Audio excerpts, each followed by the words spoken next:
Deixe seus problemas lá fora. Não, não, não.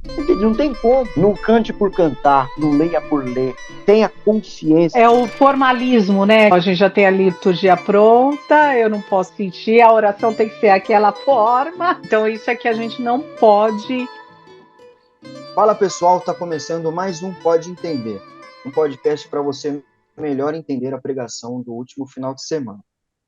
No episódio de hoje, nós vamos perguntar para o nosso pastor referente à nova série que se deu início no último domingo. Para isso, eu conto com a minha querida irmã Esther para fortalecer o meu time. Tudo bem, Esther? Tudo bem, Dé? Tudo bem, pastor? Dé, eu queria começar a falar um pouco sobre esse semestre que nós estamos trabalhando lá na nossa igreja, aos domingos, as mensagens da manhã e da noite. Esse formato de série está sendo muito legal, muito bom. A gente iniciou lá com a série Nossa História, que foi baseada em Gênesis. Depois nós passamos para o Eu Sou, o Deus relacional, que os pastores trabalharam João, e agora, como você disse, nós começamos essa série Nosso Desafio, né? E essa série realmente vai ser desafiadora, né? Porque nós trabalharemos, os pastores vão trabalhar as 7 igrejas da Ásia, lá em Apocalipse. E nós iniciamos esse último domingo com a igreja de Éfeso, com o tema amor, e depois com a igreja de Esmirna, falando sobre fidelidade. Olha, pastor, eu tenho que dizer que para mim essas séries estão sendo assim, não só animadoras, mas assim, eu tenho refletido muito, tenho revisto as mensagens no YouTube, no Spotify, e quero falar para o pessoal que como esse podcast é uma extensão das mensagens de domingo, as questões que o pessoal que tem nos ajudado a fazer e os pastores têm respondido têm sido esclarecedoras. Então, eu quero agradecer os irmãos que têm feito perguntas.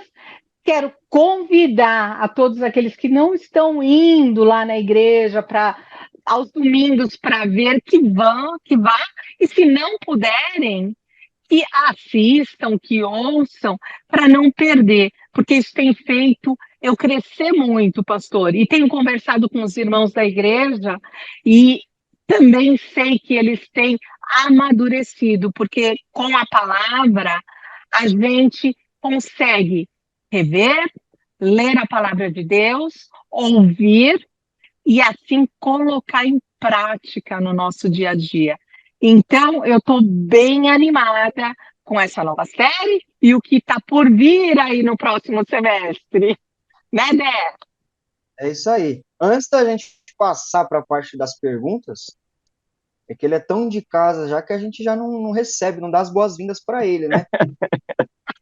Muito obrigado aí, pastor Júnior, seja bem-vindo mais uma vez. Obrigado pela presença, obrigado pela sua ajuda, viu?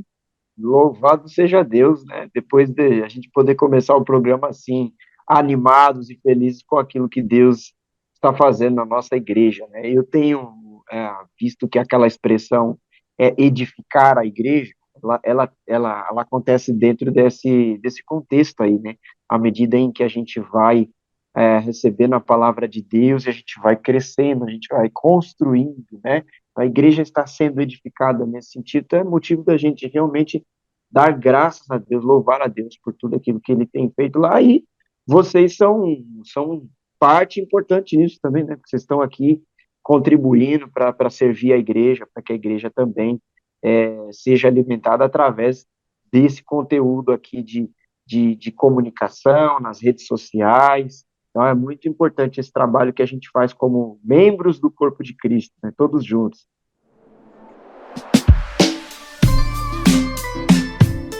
Está começando Pode Entender, um podcast para você melhor entender a pregação.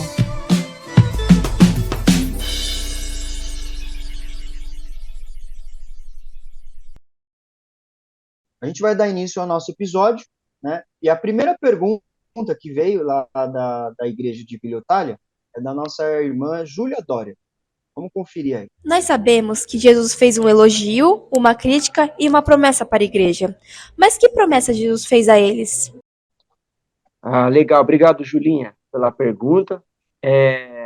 Essa pergunta está relacionada ao Sermão da Manhã, né? Quando a gente lê o Apocalipse capítulo 2, do verso 1 ao verso 7, que é a carta que Jesus pede para João escrever para a igreja que estava na cidade de Éfeso, uma cidade da Ásia Menor, né, onde a gente conhece como Turquia, hoje mais ou menos ali aquela região. E ali tinha uma cidade chamada Éfeso, uma cidade na época muito importante, né, uma cidade, vamos dizer assim, cosmopolita, né, já para a época era uma das cidades mais bem desenvolvidas, e ali tinha uma igreja forte, né, a gente consegue perceber isso pela própria Bíblia, que era uma igreja muito forte, né, você tem cartas de Paulo para os Efésios, né, tá lá no Novo Testamento, você vê a carta de Paulo para Timóteo, justamente falando sobre como deveria ser a liderança dele na igreja de Éfeso, Atos dos Apóstolos, né, tem ali cerca de 3, 4 capítulos mencionando ali a, a rotina, a agenda da igreja, o trabalho que foi feito com a plantação da igreja em Éfeso. Então, Éfeso é uma igreja, assim, das notáveis dentro da igreja primitiva, por assim dizer. E ali em Apocalipse, o texto que a gente leu, a primeira carta é para essa igreja, a igreja que estava na cidade de Éfeso. E essa pergunta da Julinha é os 3 pontos do sermão, né? Jesus, ele fez um elogio, uma crítica e uma promessa para aquela igreja. O elogio que Jesus fez para aquela igreja é que Jesus disse para aquela igreja que eles estavam indo muito bem com relação ao seu zelo doutrinário, né? Jesus apreciava isso. Jesus disse: eu tenho visto a perseverança de vocês, eu conheço as tuas obras, né? E vocês não suportam homens maus, aqueles que se dizem apóstolos e não são mentirosos, né?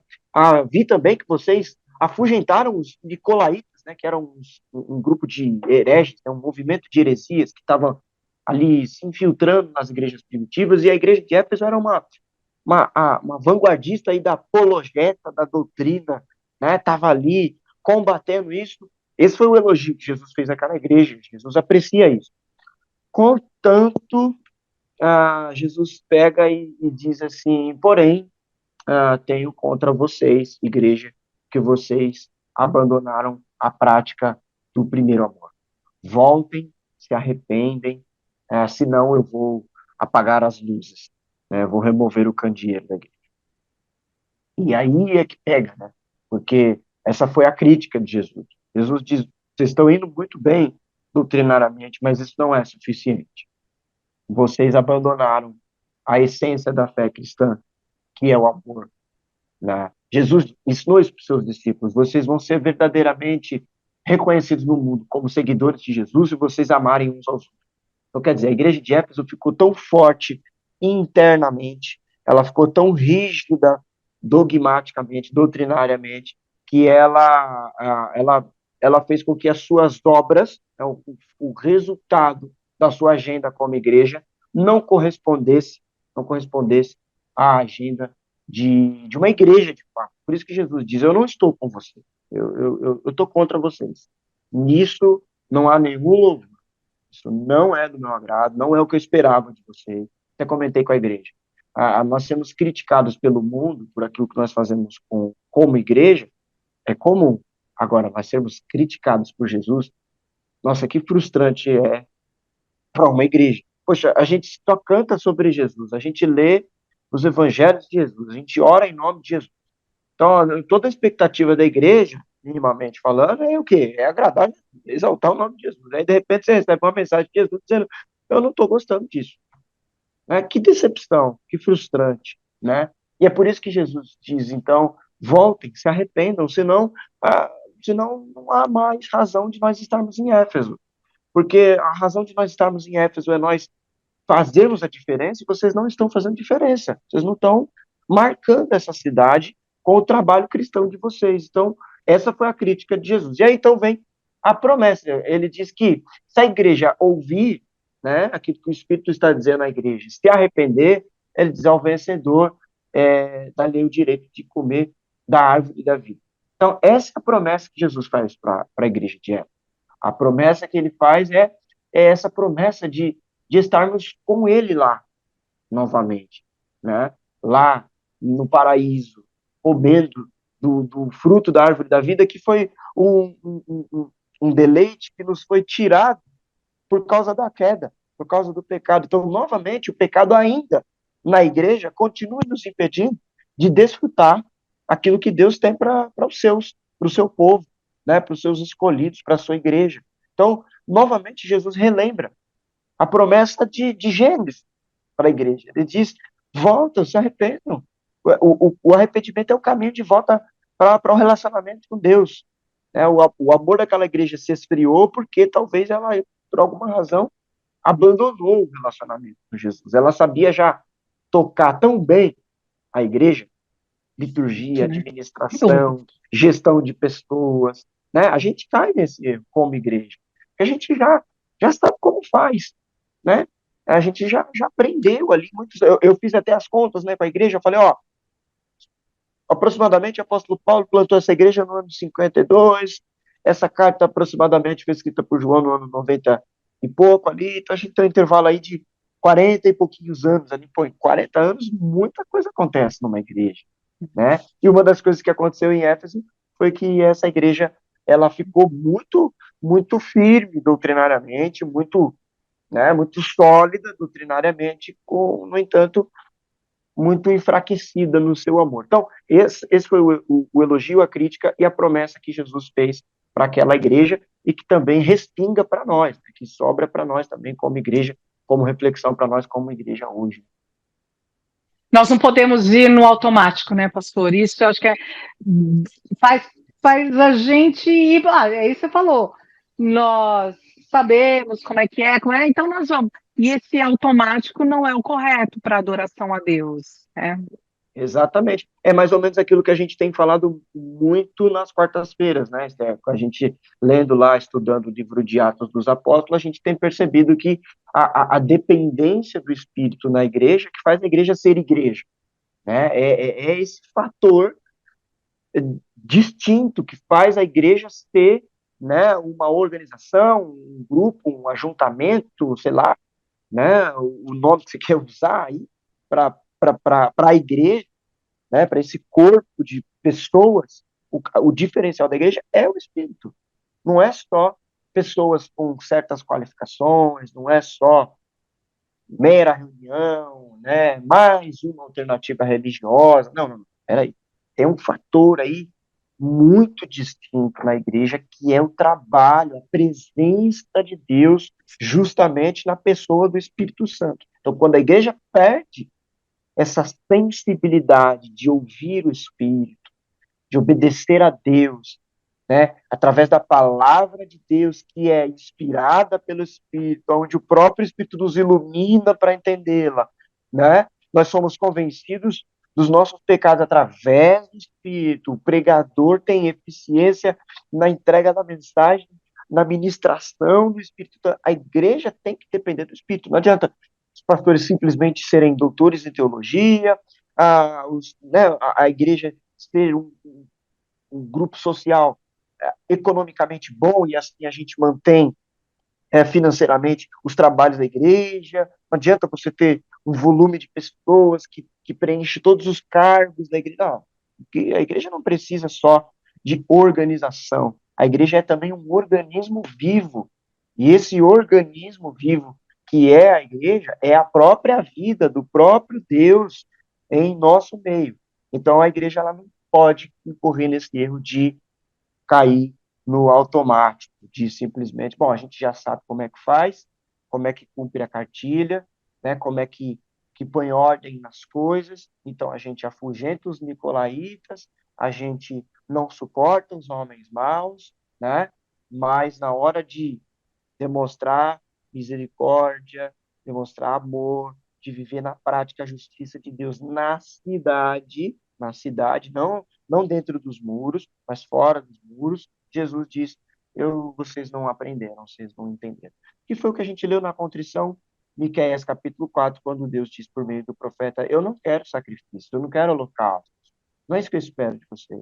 Eu espero de vocês é que vocês andem humildemente com Deus, vocês amem a misericórdia e pratiquem a justiça. Pastor, a segunda pergunta é da Sueli Oliveira. Ela vai mais ou menos na mesma linha que a primeira. Vamos ouvir o que a Sueli pergunta? Olá, meus irmãos. Primeiramente, eu queria agradecer essa oportunidade de estar aqui, esclarecendo sempre algumas coisas que ficam meio obscuras no culto. E a minha pergunta é, pastor, a igreja de Éfeso, ela era perseverante, não gostava de homens maus, mas, por outro lado, ela era fria, sem amor. Como isso pode ocorrer numa igreja que era tão perseverante na palavra do Senhor, mas era fria? O senhor pode explicar para a gente? Sueli, exatamente. Eu que te pergunto, como é que isso pode acontecer, né? Que contradição. Como que, para você ver como a gente se engana, né? Ao pensarmos assim, a igreja é bíblica, tal igreja é bíblica, ou nossa igreja é bíblica. Tá, o que é uma igreja bíblica? Inclusive, no último domingo, nós começamos uma nova classe lá na nossa escola bíblica dominical, com todos os adultos da igreja, também um formato aí também, repaginando um pouco, e a gente começou justamente falando sobre esse lugar de destaque da palavra na igreja. Então, perceber, catalogar, dizer a igreja é bíblica, não é se simplesmente seus pastores e presbíteros, líderes, têm capacidade para ensinar as doutrinas bíblicas com clareza. Não é isso, né? Inclusive, eu falei no sermão, o que Jesus quer de nós não é que simplesmente conheçamos as doutrinas bíblicas, mas que aprendamos a comunicá-las. E aí, Paulo ensinou para a igreja de Éfeso, na carta aos Efésios, no capítulo 4, que a igreja deve falar a verdade em amor. Então, veja, a crítica de Jesus era justamente essa. Vocês dizem a verdade, mas sem amor. Então, é estranho mesmo imaginar uma igreja que parece que tem uma teologia tão, assim, sei lá, ortodoxa, tão correta, tão leal às escrituras, ou à tradição cristã geral, mas não vive como crente, né? É parecido com um farisaísmo moderno, né? É o grande paradoxo da vida do povo de Deus, que não é novidade também, né? Não é uma coisa de agora, não é um problema de Éfeso, não é um problema de hoje, é um problema até anterior a Éfeso, né?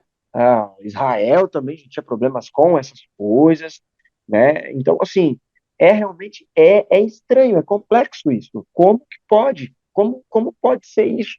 Isso, pastor, não é incomum, né? Porque a gente vê Paulo também falando em Coríntios, é o mesmo, parece que é o mesmo tema, né? Existe a igreja, ok, que a igreja de Coríntios tinha muitos problemas, mas ele foi ali num âmago, né? Vocês não sabem o que é amor. Será que a gente não sabe o que é amor? Então, um parênteses, né, enquanto você falava que não, o problema não era só na igreja de Éfeso, né? Então, assim, a diferença de lá para cá é que hoje a gente não tem um Paulo que fica indo de igreja em igreja e fala, não, tá tudo errado o que vocês estão fazendo. Mas nós temos os nossos pastores que tem que falar, né? E aí, Tem sabe que o que perceber. acontece? A Esther perguntou, será que a gente não sabe o que é o amor? Então, é aí que é duro, né? Porque, assim, a Bíblia esclarece o que é o amor. Eu acho que não é que a gente não sabe o que é o amor, a gente tem um problema com a palavra amor, principalmente dentro do ambiente da igreja. A gente fica com tanto medo de flexibilizar tanto, né? A gente fica com tanto medo. Até a graça, às vezes, a gente fala, mas de alguma forma você tem que arrumar uma vírgula e também dizer que que não é bagunça, entendeu? Que Deus é justo, que Deus, entendeu? Você tem que temer ao Senhor, tem que ter reverência, ó, o culto é ordem de essência. Então, assim, você fala de graça, mas você tem que abrir o parênteses, porque senão isso aqui vai virar. Então, a gente faz a mesma coisa com o amor, né? E assim, vamos ser muito honestos, Deus não tem problema nenhum com o amor, em manifestação de amor. Deus não tem problema em, em jantar na casa de Zaqueu, né? Deus não tem problema nenhum de abraçar a mulher adúltera em flagrante, ele não está passando pano para o pecado dela, né? Ele não está fazendo vista grossa. Ela pecou, mas olha como é que ele trata o pecador. Então, assim, não é que a gente não sabe o que é o amor, é que a gente quer ser tão sério, tão temeroso, fervoroso, zeloso, né? Quer ser tão sério, porque as coisas de Deus são sérias, que a gente não sabe mais amar. Não sabe amar. A gente não sabe amar. Então, a gente cai no erro de Éfeso, da igreja de Éfeso. A gente cai nesse erro. Porque as coisas de Deus são sérias, então a gente sabe identificar quando uma doutrina está errada, mas a gente não sabe perceber quando a gente é que está errado, que a gente não está amando. A gente sabe ver os outros. Os nicolaítas estão errados. Aí Jesus precisa vir para dizer que a gente também está errado. Porque a gente, se o erro dos nicolaítas é a heresia deles, o nosso erro é o amor. Então, assim, a Bíblia não tem problema nenhum em nos revelar. Deus é amor. Então, o amor não foi uma doutrina construída por alguma vertente teológica que quer flexibilizar a doutrina da igreja, entendeu? Não, o amor é a essência de Deus. Deus é amor, ponto. A Bíblia é clara disso. Você citou aí, o apóstolo Paulo escreveu aos Coríntios dizendo, olha, vocês estão preocupados com dom, só que o problema de vocês é imaturidade, divisão na igreja, tudo porque vocês não amam. Ele falou isso para os Coríntios, ele falou isso para os Efésios, nós estamos vendo isso agora em Apocalipse, na carta dos Efésios. Jesus disse para os seus discípulos, as pessoas vão saber que vocês são meus discípulos se vocês amarem uns aos outros. Vamos terminar isso aqui resumindo a lei de Deus. Amarás, olha o verbo aí, amor. Amarás o Senhor teu Deus de todo o teu coração e ao próximo como a ti. Gente, esse é o resumo da vida, da nossa fé, da nossa religião. Entendeu? Mas a gente acha que o resumo é o quê? É, é lutar contra a imoralidade. Entendeu? A gente acha que o resumo é não abrir as portas para que as coisas ruins do mundo não entrem.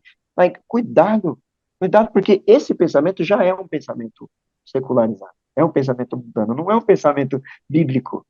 Não é extraído da Bíblia, não é extraído da Bíblia. Então, de alguma forma, a gente já está introduzindo o mundo na igreja quando a gente está pensando diferente daquilo que a Bíblia coloca como chão para nós. Entendeu? É o que Jesus, nos seus embates com os fariseus, defendia o tempo todo. Vocês estão preocupados em lavar as mãos, mas o coração de vocês está podre, sabe? Vocês estão aí com paliativos, com cosméticos teológicos, entendeu? Usando maquiagem que esconde. Mas eu conheço o problema de vocês. O problema de vocês é o coração podre de vocês. Então, não importa as performances religiosas de vocês, isso não me impressiona. Aí volta lá para Miqueias. Eu não estou querendo sacrifício, eu não quero isso. Eu quero ver, o desafio andem humildemente com Deus, pratiquem a justiça e amem a misericórdia. Aí eu quero ver se é crente. É Tiago, né, dizendo, vocês são crentes? Então vai visitar uma viúva, vai adotar um órfão. Você é crente? Então deixa eu ver suas obras, porque a fé sem obras ela é morta. Então a gente esquece disso. Então, em nome de uma defesa tradicional, confessional e pipipi, popopó, um monte de coisa, a gente começa a flexibilizar o próprio evangelho. A gente fica com medo de se parecer com algumas outras coisas e para de falar. Então, não vamos falar sobre amor, porque os hippies nos anos 60 falavam muito disso. Não vamos falar sobre amor, né? Porque hoje o pessoal aí da ideologia de gênero está confundindo o que é amor, e se a gente começar a falar muito sobre amor, vão dizer que a gente é dessa turma aí, vão dizer que a gente é liberal. Não vamos falar sobre a misericórdia, compaixão, assistir o pobre, porque senão vão dizer que a gente é marxista, é comunista, entendeu? Não vamos falar da dependência do Espírito Santo, como a gente está falando de corpo, porque senão vão falar que a gente está ficando pentecostal demais.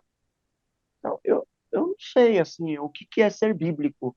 A gente começa a negar todos os fatores da Bíblia, as verdades bíblicas, né? Em nome de quê? De um zelo cultural, pessoal. É o que aconteceu, infelizmente, na igreja de Éfeso. Jesus disse, eu quero, sim, que vocês sejam zelosos. Eu aprecio isso, eu gosto, parabéns, eu conheço as obras de vocês. Eu tenho visto a perseverança de vocês. Mas não é assim, não é dessa forma, não é suficiente. Eu estou contra vocês. Vocês precisam se arrepender. Eu destaquei isso para a igreja. Falei, Jesus não está chamando um perdido ao arrependimento. Ele está dizendo que os crentes precisam se arrepender. A gente acha que só o descrente precisa do evangelho. Não.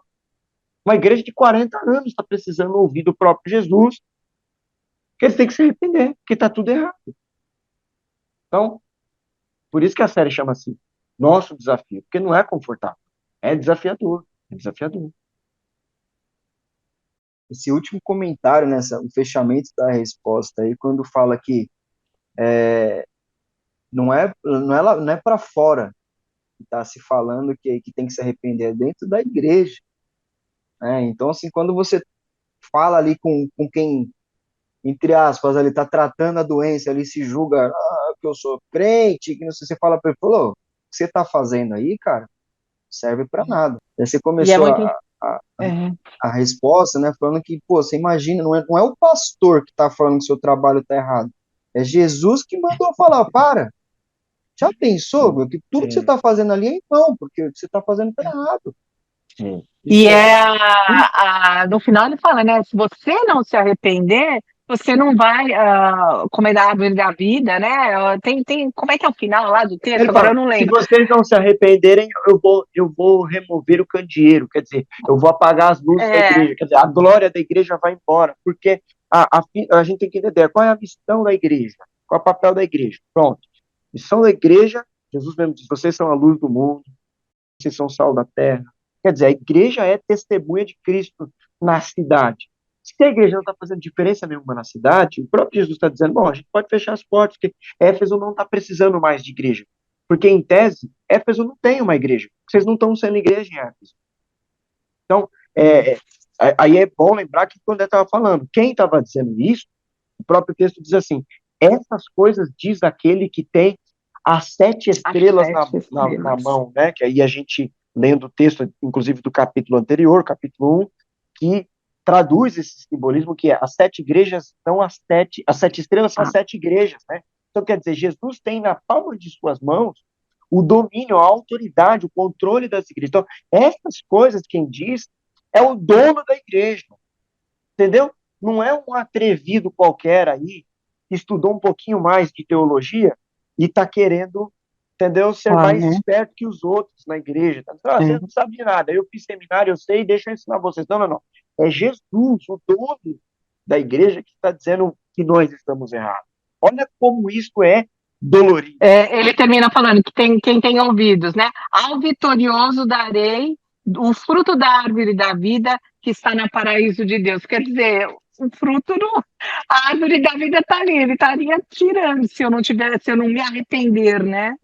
Muito forte, né, pastor? O vencedor é o que ouve, né, o Espírito. Quem tem ouvidos para ouvir, ouça o que o Espírito diz a igreja. Então, o vencedor é essa pessoa que assume, que se arrepende, que volta lá na outra série, a ovelha ouve o pastor e o segue, né? Então, a ideia é essa. O vencedor é o que está ouvindo, só que o Espírito está dizendo. Então, não é um problema simplesmente nós errarmos. Errarmos, nós vamos errar, nós erramos o tempo todo.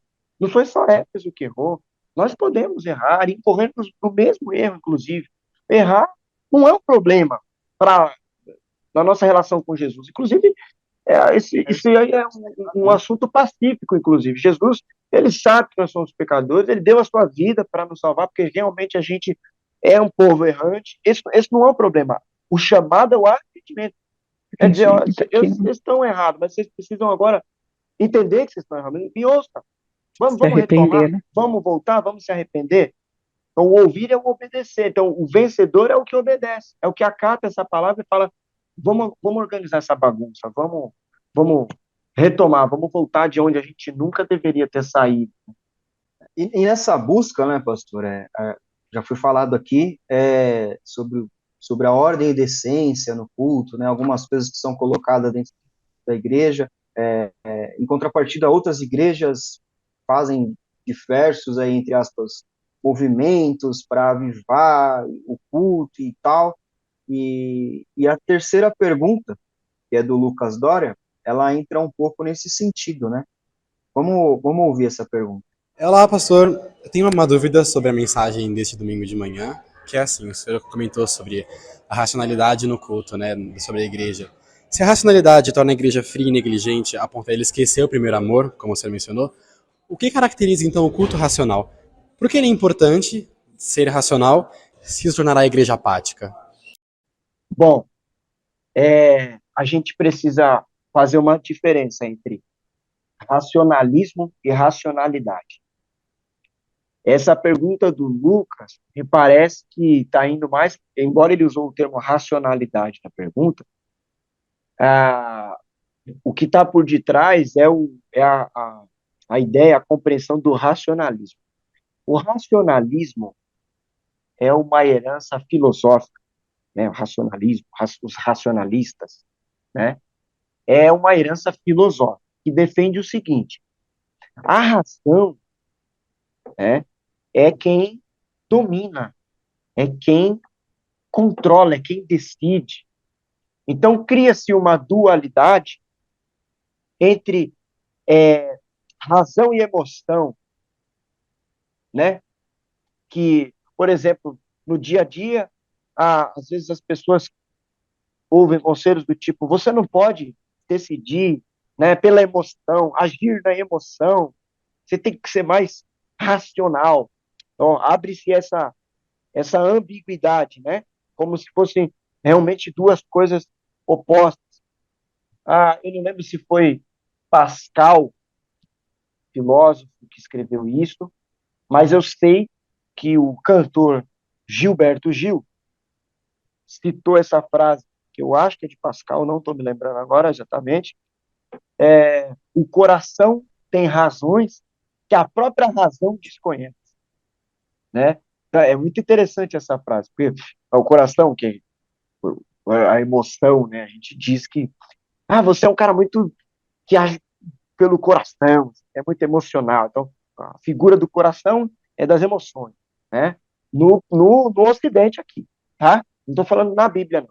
A gente tem que lembrar que a Bíblia, o Antigo Testamento é cultura hebraica, e o Novo Testamento é cultura grega, que até é o pai da cultura aqui do Ocidente, mas que nem tudo que está ali a gente interpreta igualzinho, é a mesma coisa. Conceito, às vezes, de emoção, de alma, de mente, é diferente. Então, essa questão de pensar culto racional, às vezes, na cabeça de algumas pessoas, é o culto, então, desprovido de emoções. Certo? Se o culto é racional, então ele não pode ser emocional. Só que essa conclusão, ela não é a conclusão bíblica. Nem mesmo no texto em que a Bíblia usa essa expressão culto racional. Nem mesmo onde a Bíblia usa essa expressão culto racional, ela não está falando de culto racional nesses termos racionalistas filosóficos. Por isso que eu falo, às vezes a gente acha que a gente está sendo bíblico na colocação, mas a gente está sendo muito mais secular do que bíblico. Está até usando um termo bíblico, né, culto racional, mas não é a definição bíblica de culto racional. Eu quero fazer o seguinte, um exercício aqui. Eu vou abrir a Bíblia, na onde aparece essa expressão, culto racional, lá em Romanos 12. A gente vai ler e a gente vai perceber que o culto racional ali não é um culto só do intelecto, só da mente. E aí a gente vai abrir outros precedentes. Eu vou deixar a coisa mais picante ainda. Então, eu vou abrir a Bíblia aqui, mas ó, eu vou inclusive pegar aqui na minha estante, na minha biblioteca, dois, dois livros, porque agora eu me lembrei de duas citações que vão ajudar legal. Uma citação é da Tash Warren, que é uma teóloga inglesa, anglicana. Ela escreveu o livro Liturgia do Ordinário. Ali ela fala uma coisa bem interessante. E uma outra citação que eu quero fazer é justamente do Manual da Igreja Presbiteriana do Brasil, né? Ali no seu código de disciplina, princípios de culto, tem uma coisa ali muito interessante sobre essa questão da ordem do culto, ligado ao que definitivamente significa culto racional, com base na Bíblia e tudo mais. Então, Realmente o Lucas me carregou realmente para esse texto de Romanos 12. Eu li um comentário uma vez de um pastor que realmente ele explica esse racional que está nesse texto, pastor. Ele fala, não tem a ver com esse racional no grego, lá ele explica, não tem a ver com a razão, tem a ver muito mais com uma lógica. A lógica, e aí eu acho que essa questão é interessante dentro desse contexto de Éfeso, porque ele fala quando ele comentou, e a lógica era a lógica de eu ser a mesma pessoa, esse culto racional seria a mesma pessoa num culto público e fora do culto público na minha vida diária. Ele usa esse racional trocando, né, usando quase que um sinônimo para uma palavra como lógica. Eu tenho que ser o mesmo dentro, publicamente no culto, na hora que eu estou na igreja, porque às vezes a gente usa umas máscaras, né? E depois e fora a gente, eu lembro que até nesse comentário tinha assim, o cara tá lá, mole, né, adoração, não sei o que, ele sai na porta da igreja e começa a falar mal do outro. Então, assim, esse racional tá mais para eu ser um culto lógico, eu ser eu mesmo, né? Como eu sou, do que realmente o sentimentalismo. Eu não sei, pastor, se é essa linha exatamente ou não, mas essa explicação me deixou mais confortável, porque eu também sempre pensava, racional tem que ser com a razão, eu tenho que cultuar Deus com a razão. E o texto não especificamente não está usando essa forma, né, da palavra.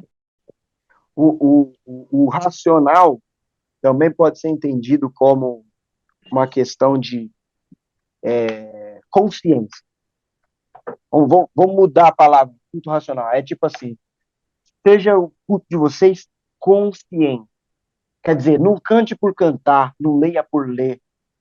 Tenha consciência, entendeu?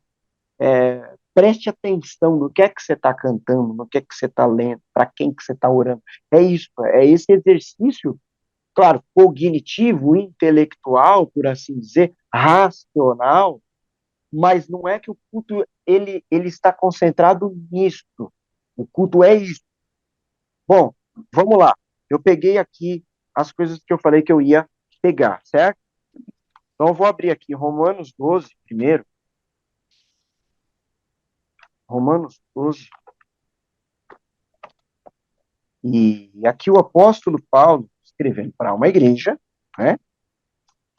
A igreja que estava na cidade de Roma, é uma das cartas mais preciosas do Novo Testamento, porque a maioria das doutrinas que nós temos fundamentadas no Novo Testamento são extraídas daqui, né? Adoção, justificação, né, vem tudo dessa questão da carta de Paulo aos Romanos. E na carta de Paulo aos Romanos, no capítulo 12, ele disse assim, versículo 1 e versículo 2. Preste atenção. É aqui que vai aparecer a expressão culto racional.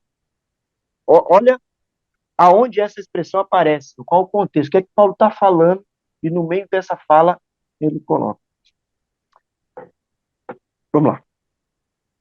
Rogo-vos, pois, irmãos, pelas misericórdias de Deus, que apresentei o vosso corpo, grifa aí, vosso corpo, por sacrifício santo e agradável a Deus, que é o vosso culto racional. E não vos conformeis com este século, mas transformai-vos pela renovação da vossa mente, para que experimenteis qual seja a boa, agradável e perfeita vontade de Deus. Se o culto racional é um culto desprovido de emoções, por assim dizer, por que é que Paulo está dizendo que nós devemos apresentar o nosso corpo? E o corpo aqui, até em outras versões, está assim, apresentei os vossos membros. Quer dizer, não é só a nossa mente que está no culto. A mente, o coração, os braços, as pernas, você inteiro deve se entregar a Deus. Por isso que eu acho errado aquela coisa de, irmãos, nós vamos começar o culto agora, deixem seus problemas lá fora. Não, não, não. Não tem como. Eu não sou um ser fragmentado, eu sou uma pessoa só, eu sou um ser integral. Eu não sou uma pessoa naquelas 2 horas ali dentro do culto e depois eu sou outra pessoa e na segunda-feira eu sou outra pessoa. Não, você é uma pessoa só. Você se carrega nesse corpo para todos os lugares e todos os momentos da semana inteira. Não tem como eu deixar. Eu sei que é uma expressão para a gente, né, se concentrar, se conectar, né, não dispersar, não se distrair, né? Eu sei que é isso, no fundo, do fundo, que a gente quer dizer. Mas, assim, literalmente, a gente está dizendo, deixa lá atrás. Não, não, traga para cá. Vinde a mim, vocês que estão cansados e sobrecarregados, e eu vos aliviarei, é o que disse Jesus. Então, traz seus problemas. Traz seus pecados, traz mesmo. Vinde como estás, é isso mesmo. É para trazer para cá seus problemas. É para jogar nos pés de Jesus, é para chorar. Você está feliz? Sorria. Você está triste? Chora. Você está arrependido dos seus pecados? Isso dói na tua alma? Chora, irmão. Você quer implorar o favor de Deus e quer, sabe, quer dobrar os seus joelhos, dobra os seus joelhos no chão. Você está tão, sabe, tão agradecido diante de Deus que você quer se render se renda, irmão. Mas não. A gente grifou a ideia, o culto é racional. Então, não pode ter expressão corporal, expressão emocional, porque o culto é racional. Chorar, ajoelhar, levantar a mão, se alegrar, se animar, ou ainda, né, uma coisa até polêmica para algumas pessoas, bater palmas, coisas desse tipo, né? São expressões exageradas, emocionais, porque o culto é racional. Não, pera, Paulo está dizendo, rogo-vos, pois, irmãos, pelas misericórdias de Deus, que apresenteis o vosso corpo, ou os vossos membros, como sacrifício vivo, santo e agradável a Deus, que é o vosso culto racional. Quer dizer, o culto a Deus é um culto em que nós estamos ali completamente oferecidos e entregues a Deus. Se eu estou no culto, racionando, fracionando, entendeu? Eu estou morrendo de vontade de chorar, mas eu não vou chorar, porque senão, entendeu? Vão dizer, vão olhar, vão criticar. Eu estou morrendo de vontade. Só Jesus sabe como eu queria agora implorar a graça dele com meus joelhos dobrados no chão, mas não vou fazer isso. Porque então a gente não está entregue, a gente não está totalmente no culto. Nós não entregamos o nosso corpo, os nossos membros. Em nome de um princípio bíblico? Não. É em nome de uma cosmovisão filosófica. Porque nós estamos lendo racional não com a lente da lógica bíblica. Nós estamos lendo racional com a lógica da filosofia. Aí, eu provoco ainda mais. Eu disse que ia citar a Tash Warren no Liturgia do Ordinário, e ela falou uma coisa muito interessante no livro, lá na altura da página 63. Ela disse assim: durante o seminário, eu conheci uma família em que a filha tinha uma deficiência grave, deficiência mental. Ela não podia falar, e o seu cérebro, até onde eu sabia, não conseguia pensar direito. Aí ela pergunta: como uma garotinha dessas podia crescer na fé? Eu me perguntei: como ela pode participar do culto? O culto é racional, ela tem problema mental, então ela não pode participar do culto, né? Porque o culto é racional. Aí ela disse: eu comecei a ter a fome de uma fé que não podia ser meramente cognitiva, não simplesmente para alcançar as crenças intelectuais corretas. Aí ela disse assim: estar cercada por gente tão inteligente é uma bênção, mas eu comecei a sentir que o tipo de cristianismo que me atraía só precisava do meu cérebro. Não quero menosprezar a importância da doutrina ou do trabalho intelectual rigoroso, mas, em meio ao rigor teológico, eu também ansiava por formas da minha vida cristã adentrar lugares em que a minha mente não podia ir. Como seria crer no Evangelho, não só no meu cérebro, mas também no meu corpo? Agora, deixa eu ler outra coisa. Aqui, ó. Manual Presbiteriano. Canal da Igreja Presbiteriana do Brasil. Na Constituição, na parte que fala sobre os cuidados com a liturgia e tudo mais, tem um ponto aqui que diz assim, no parágrafo terceiro aqui, né, de um artigo aqui.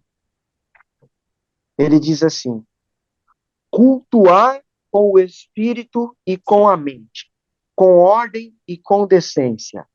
É certo que não podemos abstrair nossas emoções de um encontro com Deus. Isso está no Manual da Igreja Presbiteriana do Brasil. A Igreja Presbiteriana do Brasil não endossa um culto que se abstém, que nega a demonstração, a manifestação das emoções. Gente, é natural. Esther, se você contar uma coisa triste para mim e me afetar verdadeiramente, eu vou ficar triste. Se o André contar uma piada agora e eu achar isso engraçado, eu vou rir, porque o corpo responde naturalmente àquilo que lhe afeta. Então, se eu não me expresso, seja com tristeza, com lamento, com alegria, com dor, com pesar, com qualquer tipo de sensação que aquilo me causa, eu estou apresentando um culto meio esquisito, entendeu? É o problema da igreja de época. Quer dizer, vocês estão pensando que a fé é uma coisa e a fé é outra. Aí tem o outro lado do pêndulo, que também está aqui no manual, quer dizer assim: entretanto, falando das emoções, elas devem ser em decorrência desse encontro. Quer dizer, ele diz, fabricar emoções não é um caminho seguro para este encontro. Então, não é porque as emoções fazem parte do nosso encontro com Deus, do nosso culto, que a gente agora, então, vai começar a fabricar. Vamos lá, vamos, é isso aí, tira o pé do chão, palmas para Jesus, entendeu? O pastor vira um animador de auditório, fabricar emoções. Vamos lá, vamos todos bater palmas agora, vamos lá, todos agora chorar, porque, não, as emoções não podem ser fabricadas no culto. No entanto, nós não podemos abstrair. Você é livre para chorar se você quiser. Se você sente, se o seu corpo emocionalmente responde assim, aquilo, a palavra te afeta e você quer dizer: Senhor, agora eu entendi, eu sou pecador, me perdoa, tem misericórdia de mim, por favor, Senhor, me perdoa. Sabe quem realmente sente isso? Agora, parece que às vezes a gente, até no cumprimento da liturgia, chega um momento de confissão, parece que é só cumprir, né? O momento da liturgia, agora é o modo de pedir perdão, então Senhor, perdoa os nossos pecados em nome de Jesus. Amém. Qual que é o próximo agora? O próximo é edificação. Tá, edificação, já sei. O pastor vai falar, a gente vai ouvir.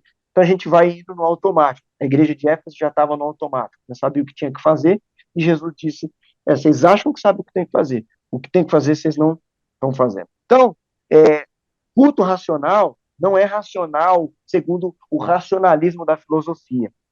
O racional da Bíblia é o culto da lógica, é o culto da consciência de quem Deus é e de quem eu sou. Quando eu sei quem Deus é e quando sei quem eu sou, eu não tenho reservas, eu não tenho problemas de me colocar diante de Deus como um pecador e me lançar no chão, ou de celebrar a graça e a redenção, sabe? Todas essas coisas aí. É difícil mesmo, né? A gente puxar ali a diferença, né, entre a razão, né, e a consciência. Não necessariamente ela se opõe. É isso que é interessante, né?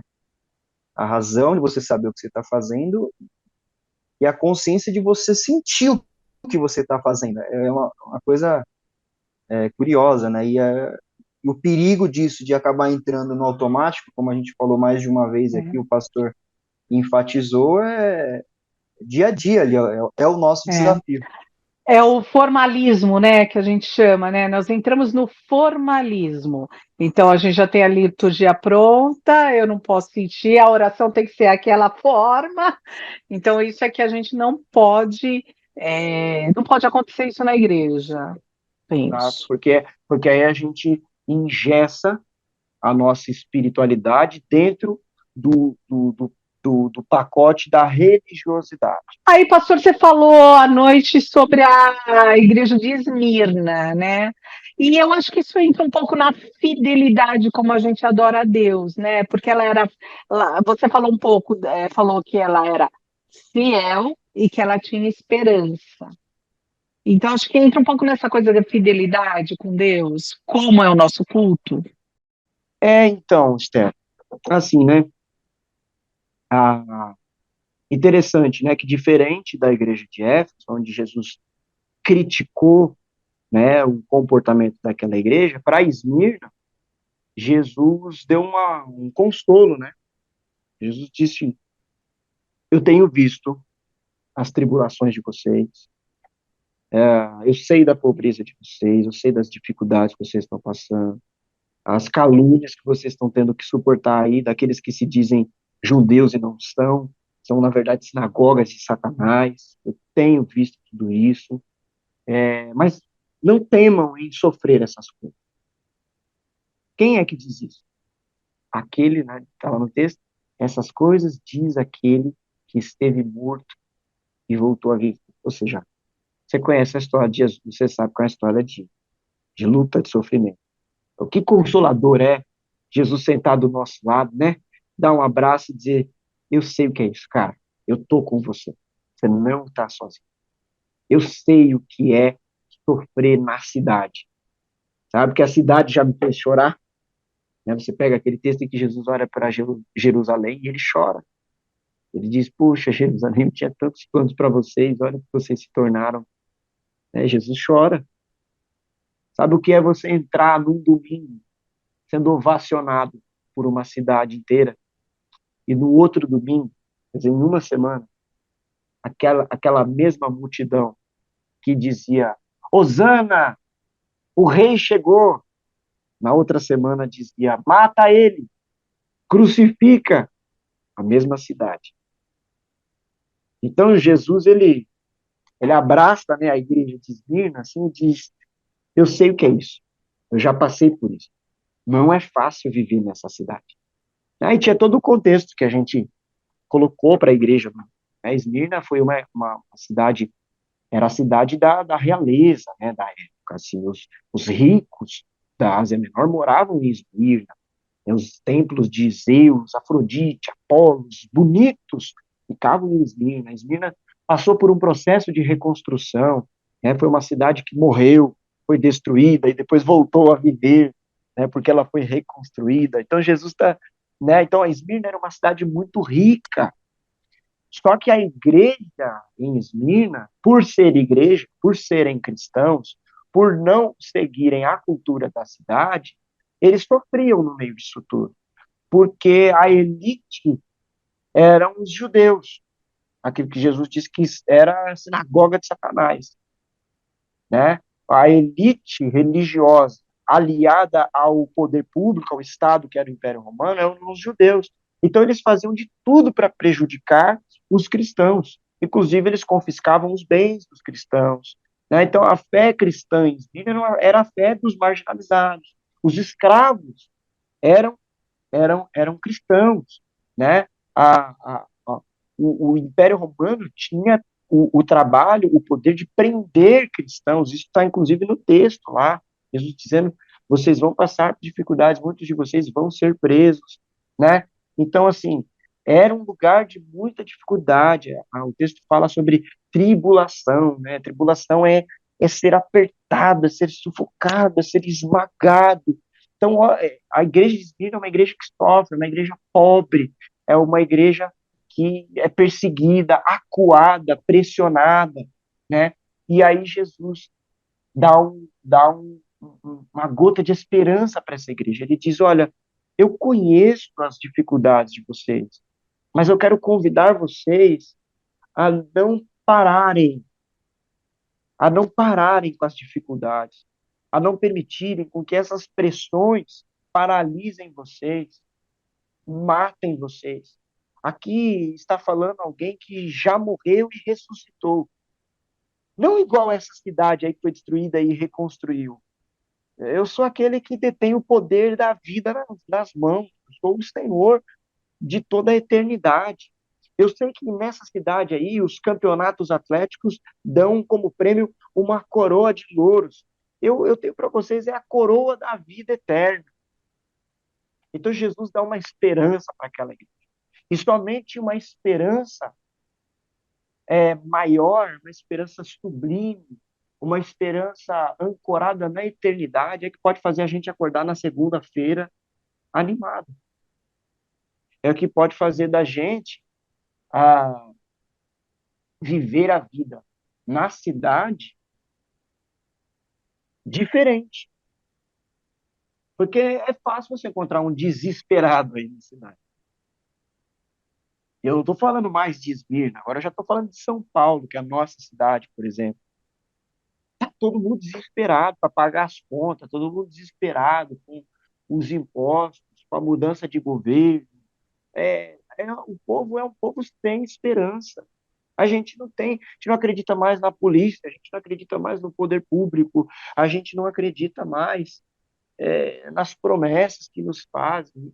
Muitos não acreditam mais na igreja, muitos não acreditam mais em Deus. Então é um povo sem esperança. Então, o que é que vai fazer de nós um povo diferente numa cidade como essa, que nos pressiona a perdermos a esperança? Nós sermos um povo de esperança, um povo que crê. Mas não é esperança no político, esperança no dólar, que sobe ou que desce. É esperança naquele que morreu e ressuscitou. Esperança na ressurreição muda. Porque ele vive, eu posso crer no amanhã. Eu não creio no amanhã porque eu tenho investimentos guardados. Eu não creio no amanhã porque o governo que vai entrar ou que vai sair vai ser bom. Eu tenho esperança no amanhã porque ainda que eu morra nesse lado de cada eternidade, debaixo do sol, eu sei que eu vou voltar a viver porque Cristo é a minha garantia, é a minha certeza, tanto na vida quanto na morte. Então, o convite consolador que Jesus faz para aquela igreja e para nós hoje é essa teologia da esperança. É dizer, eu estou com vocês. Eu sei que está difícil, mas eu venci o mundo. E vocês também vão vencer. Ao vencedor, vou dar não a coroa do campeonato aí, eu vou dar a coroa da vida. Então, olha que injeção de ânimo que Jesus dá para a igreja. E não só isso, Jesus diz para a igreja, só que assim, vocês precisam ser fiéis. Ser fiel até a morte. Aqui, a coroa da vida. Ser fiel até a morte, para a Esmirna, é difícil, porque eles vivem num contexto de perseguição, onde é exigido deles fidelidade ao Império Romano. Eles têm que ser fiéis a César. Têm que prestar culto a César. Senão, eles morrem. E Jesus disse, não, vocês vão ser fiéis a mim, inclusive diante da morte. Ser fiel até a morte. Então, como é que seria para nós em São Paulo? Essa foi as aplicações do sermão. Como é que seria para nós o desafio, né? Sério, nosso desafio, o desafio de sermos fiéis a Jesus na cidade de São Paulo. Em Esmirna a gente já entendeu que é não bastar adoração a César. São Paulo não exige isso de nós. São Paulo exige outras coisas de nós. São Paulo é conhecida como uma cidade que não para, que trabalha demais. São Paulo é a terra das oportunidades. Você pode ganhar muito dinheiro em São Paulo se você quiser. A gente até diz, em São Paulo só não trabalha quem não quer. Então, a São Paulo é conhecida pela sua poluição. Então, essa é a nossa cultura, que nos pressiona a achar que jogar um papel de bala no chão não é um problema. Todo mundo trabalha demais. Por que que eu não trabalharia? Se eu não trabalhar, eu vou ficar para trás, porque nessa cidade, time money, tempo é dinheiro, tem que trabalhar. Então, essa é a nossa cultura, essa é a tribulação que a gente passa na nossa cidade. O nosso desafio, então, é promover um tipo de cultura, por isso a expressão ser contracultural, quer dizer, é ir de encontro, é ser diferente, é andar na contramão. Enquanto todo mundo está vindo para cá, a gente está indo para lá. Está todo mundo poluindo? Pô, vamos fazer uma campanha ecológica aí, de sustentabilidade. Não é? A teologia tem que estar do lado da ecologia. Isso vai ser uma igreja diferente, né? Que é um dos projetos nossos lá, na nossa igreja, de usar aquela praça como uma forma da gente anunciar que nós somos um povo que promove o bem comum. A cidade só cresce prédio, prédio, prédio, prédio, arranha-céu. Então, vamos cultivar e guardar o jardinzinho que a gente tem aqui, né? Então, isso é ser contracultural. Ser contracultural é você ter a Bíblia estabelecendo como ordem o descanso numa cidade como a nossa, que não quer que você descanse, que quer que você trabalhe 24 horas, 7 dias por semana. Você tem que parar um pouco e descansar, meu amigo. Porque é pecado. Não descansar é pecado. A Bíblia está lá na lei. Descansa. O Senhor descansou. Ele quer que descansemos. Ele nos chamou para descanso. Inclusive, ele tem para nós a promessa de um descanso eterno. Descansar é uma bênção. Descansar é uma coisa boa. Descansar é graça de Deus. Descansar não é coisa de preguiçoso, não. Tirar férias não é um problema, gente. Tirar férias é uma bênção. Mas em São Paulo, as pessoas não querem saber disso. Você tem que trabalhar, trabalhar, trabalhar, trabalhar, trabalhar, trabalhar, trabalhar, trabalhar. Então, ser contracultural é ser, inclusive, um povo que tem muito trabalho para fazer, mas descansa. Reserva um dia da semana para dizer, eu vou pro culto. Eu tô cheio de boleto para pagar, eu tenho um monte de coisa para fazer, mas eu vou. Eu vou descansar. Eu vou trabalhar de segunda a sexta. No final de semana eu vou permitir com que Deus trabalhe na minha vida, na minha família. Vai tomar um sorvete com a sua família. Vai passear, vai no shopping. São Paulo tem muito shopping. Vai no shopping, vai no cinema. Vai, sei lá, assiste televisão, mas descansa. Lembra Marta? Marta e Maria. Maria sentou, descansou, parou para ouvir. E a Marta, pá, lavando a louça, querendo arrumar a casa. Jesus disse, Marta, Marta, você está preocupada com muitas coisas, mas uma só é que você tinha que realmente estar interessado. E não é nenhuma dessas que você está fazendo. Então a gente é muito, muito Marta, muito ansioso. E às vezes, como igreja, a gente faz. A gente é muito conteudista, a gente quer ter uma agenda frenética, quer ter atividade segunda, terça, quarta, quinta, sexta, sábado, domingo, entendeu? Quer estar um milhão. O domingo é o dia do descanso e a gente não descansa. Você quer estar lá na escola dominical de manhã, depois você quer ensaiar com o grupo de louvor, você quer depois ensaiar com o coral, aí depois você já tem o culto da noite, aí você já vai trabalhar segunda-feira cansado. Era para descansar, você não descansou. Então, olha as coisas que nos são desafio hoje. Exercício, respira um pouco, conta até 10, calma, descansa. Essa cidade nos pressiona a não descansar, a estar a milhão o tempo todo. Então, ser fiel em São Paulo, ser fiel a Deus, ser fiel a Jesus, ser fiel à palavra de Deus em São Paulo, exige de nós isso. Ser um povo contracultural, um povo esperançoso no meio de um monte de desesperado, um povo fiel a Deus, não fiel à cultura paulista, entende? Então, a fidelidade e a esperança que foi proposta como o nosso desafio para a igreja, encerrando tão gostoso com a ceia, né, um momento tão especial para a igreja, ali, realmente de edificação. Até lancei o desafio, falei, irmão, amanhã é segunda, vai trabalhar animado, sabe? Não vai triste, não, vai trabalhar animado. Você tem a esperança que o povo lá no seu trabalho não tem, sabe? É, acorda diferente, sabe?